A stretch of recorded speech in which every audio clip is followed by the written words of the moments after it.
कहानी एक सैनिक की है जो वियतनाम में युद्ध के लिए गया था।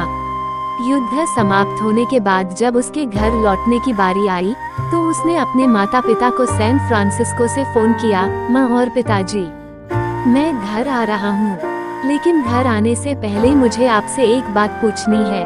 मेरा एक दोस्त है जिसे मैं अपने साथ घर लाना चाहता हूँ, क्या मैं उसे ला सकता हूँ? बिल्कुल बेटा, ये भी कोई पूछने की बात है।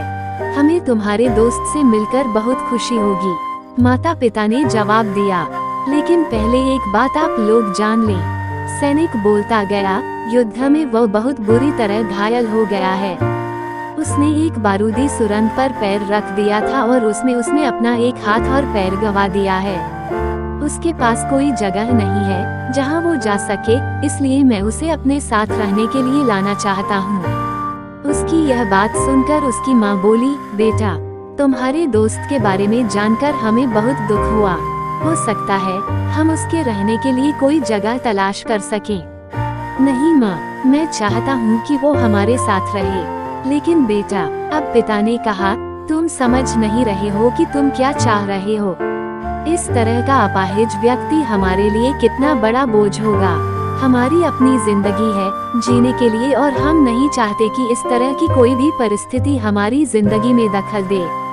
मेरे हिसाब से तुम्हें अकेले घर आना चाहिए और अपने दोस्त को वहीं छोड़ देना चाहिए।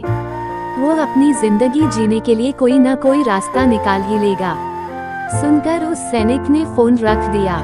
कुछ दिनों बाद उसके माता पिता को सैन फ्रांसिस्को पुलिस से एक संदेश मिला, जिसमें उन्हें बताया गया कि उनके बेटे की एक बिल्डिंग से गिरकर मौत हो गई है। पुलिस के हिसाब से ये एक सुसाइड केस था। दुखी माता पिता ने तुरंत ही सैन फ्रांसिस्को के लिए फ्लाइट बुक कराए और वहां पहुंच गए। वहां उन्हें शहर के मुर्दाघर ले जाया गया ताकि वे अपने बेटे की पहचान कर सकें। उन्होंने उसकी पहचान कर ली, किंतु ये देखकर उनकी कपकपी छूट गई कि उनके बेटे का बस एक हाथ और एक पैर था। दोस्तों, इस कहानी में जो माता पिता हैं, वे हम में से बहुत से लोगों की तरह हैं, जो अपनी सुविधाओं को सबसे अधिक महत्व देते हैं। वे उन लोगों से प्यार करना या रहना या समय बिताना चाहते हैं जो दिखने में अच्छे हैं, स्वस्थ हैं या फिर जिनके साथ रहकर उन्हें मजा आता है। वे ऐसे लोगों को पसंद नहीं करते जो देखने में स्वस्थ, सुंदर या स्मार्ट नहीं है, या जिनके साथ वे मजा नहीं कर पाते या जो किसी भी रूप में उनके लिए असुविधाजनक हैं।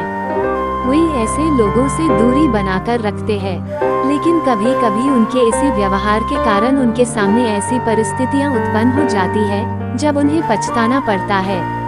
आइए लोगों को वे जैसे हैं वैसे ही अपनाएं और जरूरत पड़ने पर उनकी मदद करें।